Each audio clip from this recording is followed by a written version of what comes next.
你好，欢迎收听这次的深入探讨。我们经常听到身边的人说，或者可能自己也说过，学英语太难了，或者中文怎么跟天书一样，还有那个日语，感觉越学越糊涂。但你有没有真的停下来想一想，就是这种难的感觉，它到底有多少是语言本身就那么复杂，又有多少是我们自己的方法，甚至是那个心态在里面悄悄的添堵呢？今天呢，我们就根据你之前分享的那些资料，一起来好好挖一挖，这种难的感觉到底是从哪儿来的？然后我们是不是能换个角度看，让学语言这件事儿，不那么让人害怕？这个问题提得特别好，确实是很多学语言的人心里的一根刺儿。大部分人的第一反应就是觉得，哎呀，这言语语法怎么这么乱，发音好奇怪，就把困难都怪到语言头上了。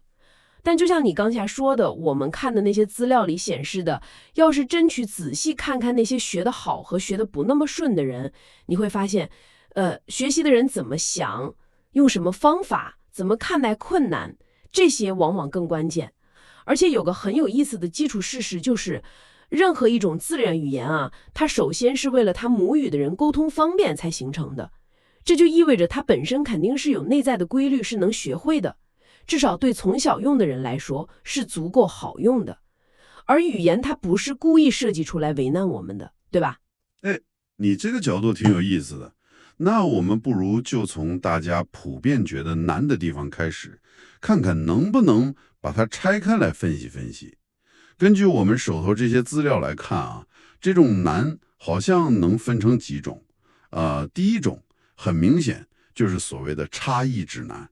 就是说，如果你学的语言跟你母语的体系差得特别远，比如结构啊、发音呐、甚至背后的文化想法都不一样。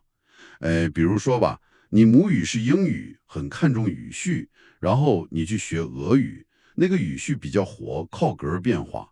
或者你从一个没有声调的语言去学汉语或者越南语这种有声调的，那种一上来完全陌生的感觉，觉得怎么这样说话，就会觉得哇，太难了。确实是。这种系统差异带来的陌生感，在学习刚开始的时候是个非常真实的挑战。它需要你跳出自己原来习惯的那个思维框框，去接受一套全新的游戏规则。对，然后呢，资料里还提到一种叫基础之难，这个听起来好像很简单，但感觉杀伤力特别大。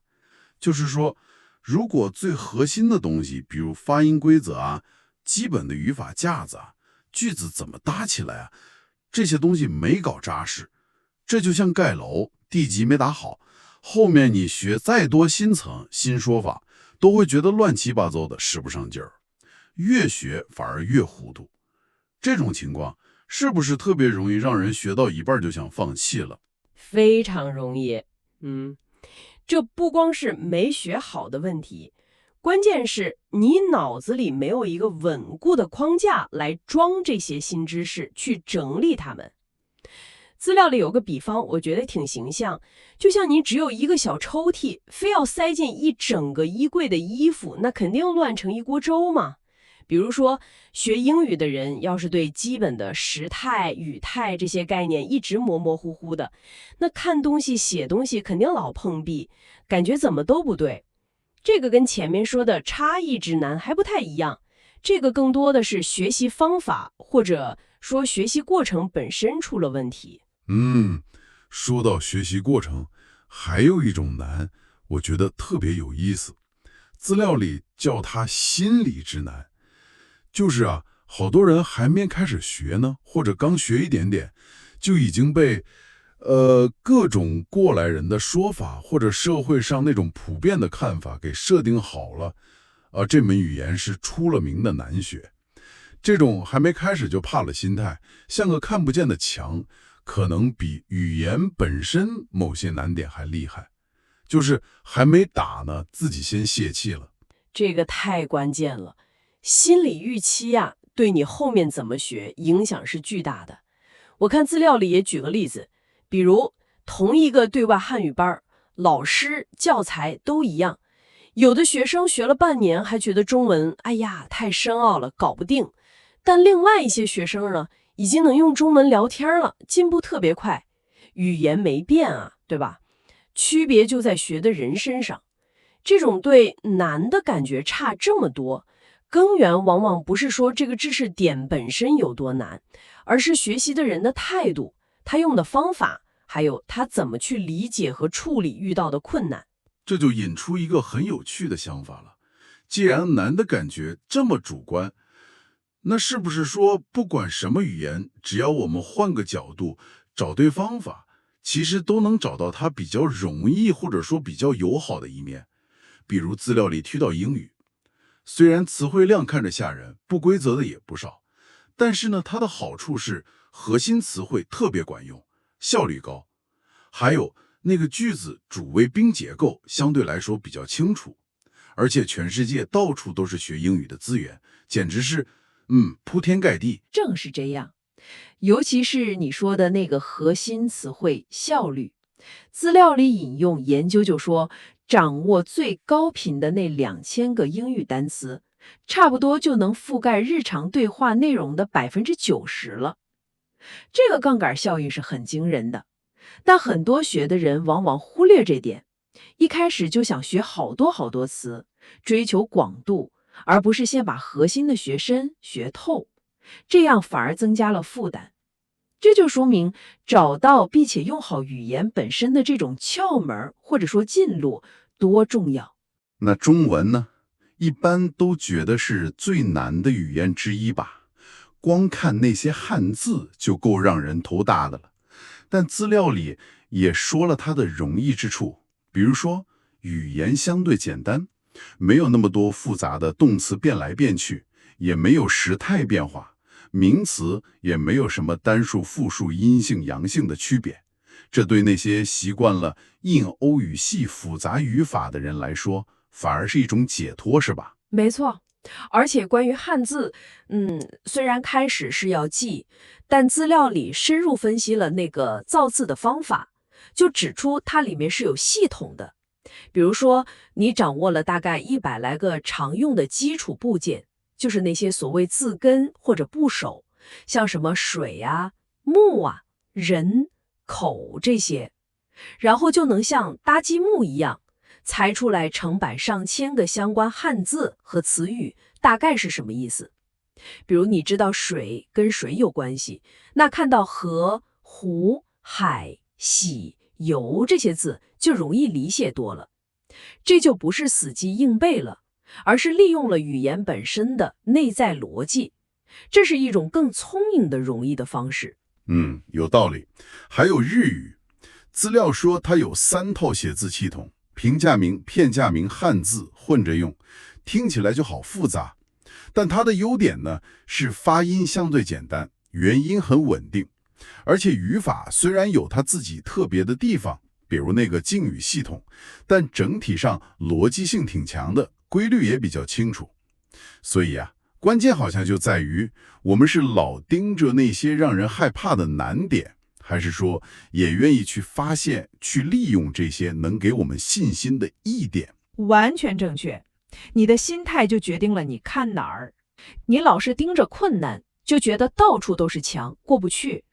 可要是你开始去找、去用那些容易的突破口，就能一点点积累成功的感觉，然后就有正反馈了，就有劲儿往前走了。可以说没有哪种语言是硬的像石头一样完全学不会的。更可能的情况是，学的人还没找到那条能有效切进去、能感受到它柔软之处的路子。这个提到路子，就这自然到了另一个关键问题。很多时候我们觉得难，可能压根儿不是语言的问题，而是我们自己选的这条路，也就是学习方法有问题。资料里列了一些常见的效率不高甚至错误的方法，听起来都挺耳熟的。比如一味的抠语法理论，学了一大堆规则，但是呢严重缺听说练习，结果就成了规则都懂，但就是不会用的语法专家。这个太典型了，就是输入输出不平衡。语言首先是拿来用的，对吧？如果老师只输入，就是看呐、学语法，但不输出、不说、不写，那知识就活不了，用不起来。还有一种就是孤零零的背单词表，脱离了实际怎么用，那个单词像一个死掉的符号，特别难记住。就算勉强记住了，也不知道该怎么用，或者用不对地方。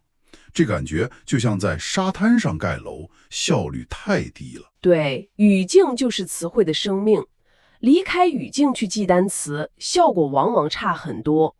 资料就强调应该在真实的、有意义的场景里，比如看东西、听东西、跟人说话的时候，去接触和学词汇，这样才能明白它的用法和那些细微的感觉。更普遍的情况可能是很多人学语言就是凭着一股热情，或者外面有压力，但缺少一个系统的计划，也坚持不下来。3天打鱼2天晒网的，学的效果不好，然后反过来又觉得，这语言太难了，我肯定学不会，就掉进一个死循环里了。这种没系统性、不能坚持，是让人觉得挫败的一个重要原因。学语言这事儿吧，本质上就需要长时间积累，一点点量变才能到质变。没有持续的投入，就很难看到明显的进步，那自然会觉得困难重重。除此之外啊，我注意到资料里还提了一个很常见但是又很隐蔽的障碍，就是太依赖母语去想、去翻译。这个我太有体会了。就是学英语的时候，脑子里老想每个字中文是啥意思，或者学中文的时候，老想找一个跟我母语里语法结构一模一样的说法。英语可能句子结构扣得比较死，是形合；汉语呢，有时候靠意思连着就行，结构更活，是意合。你硬要把一种语言的模子套到另一种上，就像拿个圆的榫头去接方的毛眼，那肯定别扭，肯定觉得难嘛。资料就强调，真正学得好的人会努力去试用目标语言的那个思路去理解世界，去组织话语，而不是老把自己当个翻译机。要学会在目标语言的水里游泳，不能老站在岸上用母语的望远镜看。那是不是可以这么说，我们眼里那些外语学得特别溜的人，他们成功的一个秘诀就是克服了这种母语思维的限制。我一些这样的人，他们大都会说，刚开始是挺难的，感觉好多地方不习惯，但后来慢慢就适应了，习惯了就好了。这个习惯了的过程，可能就是思维方式转变的过程吧。这个观察很敏锐，习惯了这3个字背后，往往就是思维模式调整了，把新规则内化了。而且资料还指出来，这些学得成功的人通常有2个很关键的特质，一个是耐心，一个是好奇心。遇到语言不一样的地方或者难点的时候，他们的反应不是烦躁或者拒绝，哎呀，怎么这么麻烦，而是好奇。他们是这样说的，这里面有什么道理吗？他们把挑战看成是探索新东西的机会，而不是一个障碍。这种心态上的差别是区分学习效果的一个关键因素。这种心态上的差别，听起来跟学习动机也有很大关系啊。资料里也强调了这点，对吧？就是说，你学这门语言到底是为了什么？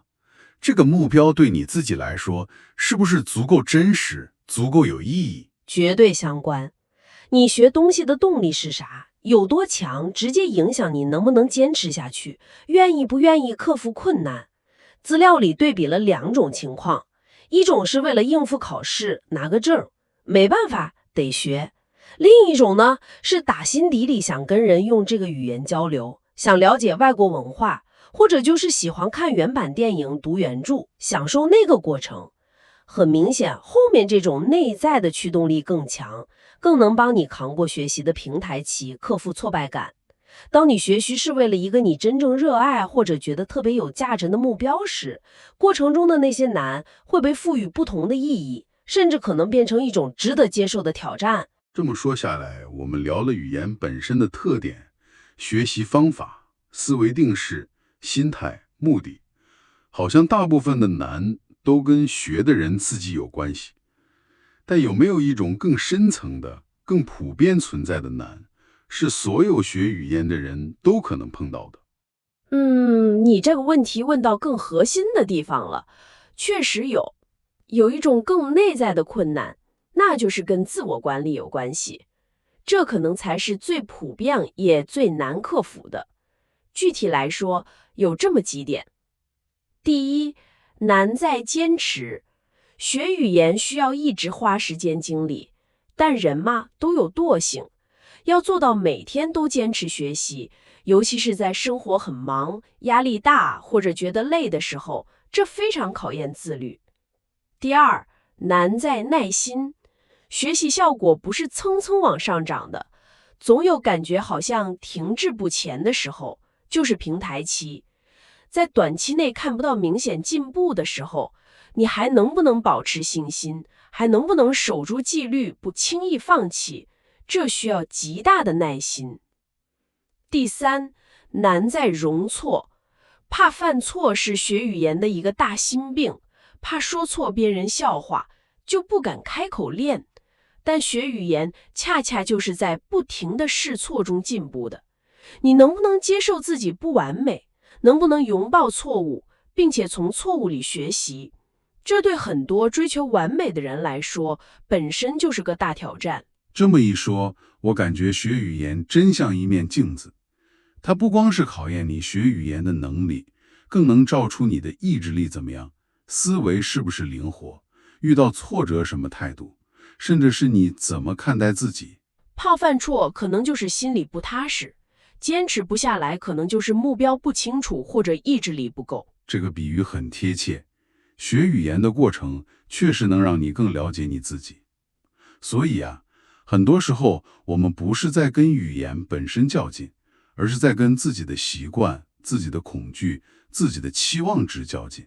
从这个角度看，难的主题更多的是学习者自己。那要是认识到这一点，我们是不是就可以更有针对性的去调整了？与其说，这语言太难了，不如说，我需要让自己变得更柔软一点儿，就是思维上更灵活，更能适应新规则，行动上更大胆，敢去试，敢犯错，心态上更有韧性，能接受暂时的失败，然后继续往前走。柔软这个词用得特别好，它抓住了那种适应性、开放性和韧性的核心。有这种柔软度的学习者，往往能更快找到适合自己的节奏和方法，也更能享受学习这个过程本身。好，那基于我们今天梳理的这些信息，有没有一些比较通用的原则，能帮我们把学任何一门外语的过程变得相对容易一点，或者至少感觉上没那么痛苦？当然有了。综合来看啊，资料里反强调了几个关键的策略性原则，你可以参考一下。第一，沟通优先，实践驱动。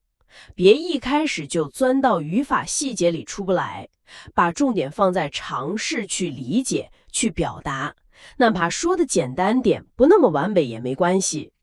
大量的实践证明，很多语法规则是在你用着的过程中，自然就懂了、内化了，而不是靠死记硬背规则。先求会用，再求完美。这点很重要，避免变成那种懂语法但说不出话的学习者。第二，情境化学习，活学活用，尽量在真实的场景里学词学表达。比如看你感兴趣的电影、电视剧，听歌、看新闻或者故事，甚至玩游戏，把语言知识跟那些生动的画面、情感、意思联系起来，这比背孤零零的单词表效果好得多，也更容易记住，知道怎么用对，让学习变得更有意思，也更有实用。第三，主动地用各种方式去重复。重复是学习之母嘛，但不是指机械的被动的重复，而是要有意识地用不同的方式去接触和用同一个原点。比如说，听懂了一个表达，试着自己说出来，写下来，用在不同的句子里，甚至教给别人听听。这种主动地调动多个感官参与的重复，能大大加深记忆，帮助你真正掌握它。把被动接受变成主动加工。第四，调整心态，寓教于乐。把学语言看成是一场探索未知世界的冒险，别当成一项必须完成的苦差事。对遇到的困难保持点好奇心，给自己每一个小进步点赞，找到学习里的乐趣。比如通过语言交到朋友了，看懂一部喜欢的电影了。积极的心态能极大的减轻难的感觉，让你学得更开心，也更能坚持下去。这些原则听起来都非常实在，强调了学习过程的主动性和体验感。最后，我还想补充特别重要的一点，资料里也提到了，那就是自我参照的重要性。在学习过程中，最健康的比较对象是你自己过去的那个你。这个提醒太及时了，我们太容易跟别人比了，然后就焦虑，看到别人进步快就觉得自己不行。对，但每个人的基础、花的时间、学习方法都不一样，这种比较往往没啥意义，反而给自己增加压力。真正重要的是看到自己的成长。昨天这句话听不懂，今天能抓住几个词儿了；上周写不了一段话，这周能写出来了。哪怕是很小的进步，都值得肯定。这种持续感觉到我在进步的感觉，是保持动力的关键。容易的感觉很多时候就来自于这种我在往前走的积极反馈。好了，经过我们这一番深入的探讨啊，让我们回到最开始那个核心问题：学语言的这个难，到底主要是语言本身就难，还是我们学的人自己造成的？我想这个结论应该比较清楚了。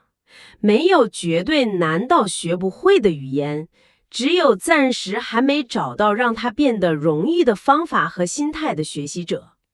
语言本身是中性的，它不会主动来挑战你。真正构成挑战的，往往是我们选的路，我们的思维习惯，我们的害怕心理，还有我们管理自己学习过程的能力。所以，也许可以这么总结：语言本身并不难，难的是我们如何管理和克服自己面对它时的那些，心魔和路障。这个总结很到位，关键就在于你的关注点要转移。那么，在咱们这次探讨的最后，也留给你一些可以继续琢磨的问题。在你过去的经历里，有没有哪种语言让你觉得特别难？当时那种难的感觉，现在回头想想，更多是来自语言本身，还是你当时的状态或者方法？反过来，有没有哪门语言让你觉得相对容易？是什么让你有这种感觉呢？你有没有自己独特的能让学习变得更轻松有趣的小窍门？以及你是否曾经有意识地反思过学习中感到的困难，有多少其实是可以通过调整自己来化解的？希望这些问题能帮你更深入地理解自己的学习体验。最后请记住我们这次聊的核心观点：所有的自然语言都是人类智慧的产物，是为了沟通才存在的。它们能存在，就证明了它们是可以学的。关键在于我们能不能主动换个角度，从消极的抱怨这太难了，转变成积极的去想，我该怎么做才能让它对我来说更容易。一旦你开始这样思考并且去做了，你会发现那条通往掌握语言的路会比你想象的要宽阔得多，也充满更多可能。